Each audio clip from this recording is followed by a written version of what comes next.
لە درێژەی ئامادەکاریەکان بۆ کۆنگرەی چوارەم ئەنجومەنی ئەلبەتی کۆمەڵی ئیسلامی بە ئامادەبوونی ئەندامانی خوشکان و برایان کۆبوونەوەی گشتی ئەنجامدا.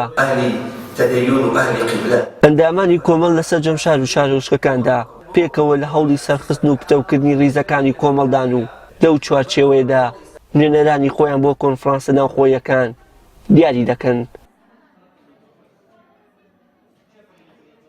وەکو خۆ ئامادەکردنێک بۆ کۆنفرانسی محەلی و پاشان بۆ کۆنگرەی چوارەمی کۆمەڵی ئیسلامی و سپاس بەخوای گەورە تا ڕادێکی باش ئەندامان بەگڕوتین و بەشداریان کرد و ئازادانە تەعبیریان لە دەنگی خۆیان کرد و ئەو نوێنەرانەی کە خۆیان پێیان خۆشە هەڵیان بژاردن بۆ کۆنفرانس. دەستخۆشی لە ئامادەکارانی کۆنفرانس دەکەم. ئێمەش وەکو ئەنجومەنی عەربەتی خوشکان دیاریکردنی نوێنەرەکانمان بۆ کۆنفرانس سەرکەوتوانە ئەنجامماندا و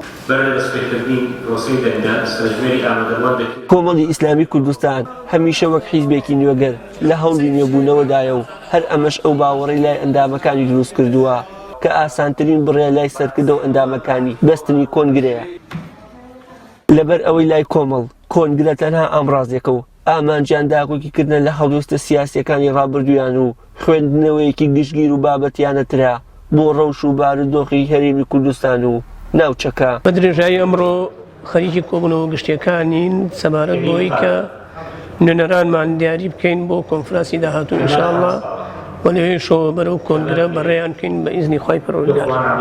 بەسپاس بەخوا هەتا ئێستا هیچ گیر و گرفتێکمان نەبووە و ئیشەکان و کارەکانمان بە شێوازێکی بەرچاو و بەڕێکوپێکی ئەڕوا و هیچ گیر و گرفتێکمان نییە و داواکەم لە خوای پەروەردگار خوا بەرەکەت خاتی ئیش و کارەکانمان و ئەم پرۆسەیەمان بە خێر و خۆشی بەتەواو بکە ئینشاءڵڵا. وەی کە دەیبینین جێگەی سەرنجی ئێمە و جێگای خۆشحاڵیە پێشوازێکی گەرم لەلایەن ئەندامانی کۆمەڵی ئیسلامیەوە لە لیژنە و لە دەستکەشی کۆنگرە دەکرێت و بە تایبەتیش ئەمڕۆ کە سەردانی ئەنجومەنی عەربەتی کۆمەڵی ئیسلامیمان کردووە بە شێوەیەکی چاوەڕوانکراو کە هەر لە باڵا و لە شەهامەتی ئەندامانی کۆمەڵی ئیسلامی وەشێتەوە بۆ شێوەیە ئێمە پێشوازیمان لێکراوە کە بەڕاستی پێشوازیی گەرموگوڕە و ئەندامان بە گەرموگوڕی بە چالاکیەوە دێن بۆ خۆبوونەکان بەشداری دەکەن. ئێمەژ کولیژنەی باڵا شێرگیرانە دەستمان داوەتێ پێشنیاریشمان بۆ داهاتەوەی کە ئەنجومەنەکان خۆیان ئاسایی کۆمەڵ ئاسا بەو شێوەیە باوەش بۆ خۆبوونەکان بکەنەوە لە کۆبوونەکاندا ئامادە بن.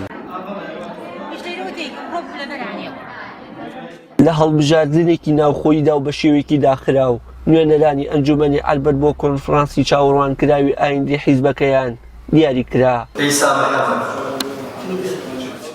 سەرپەرشتیارانی کۆبوونەوە کەش پێشوازی ئەندامانیان لە خەمخۆری و بەردەمەوە هاتنیان بەرز نرخاند و وا بڕیاریشە لە کۆتایی ئەم ساڵدا کۆمەڵی ئیسلامی کوردستان کۆنگرەی چوارەمی خۆی ساز بکات. وشێر محەممەد، کەناڵی ئاسمانی پەیام، ناحیە ئەربەت.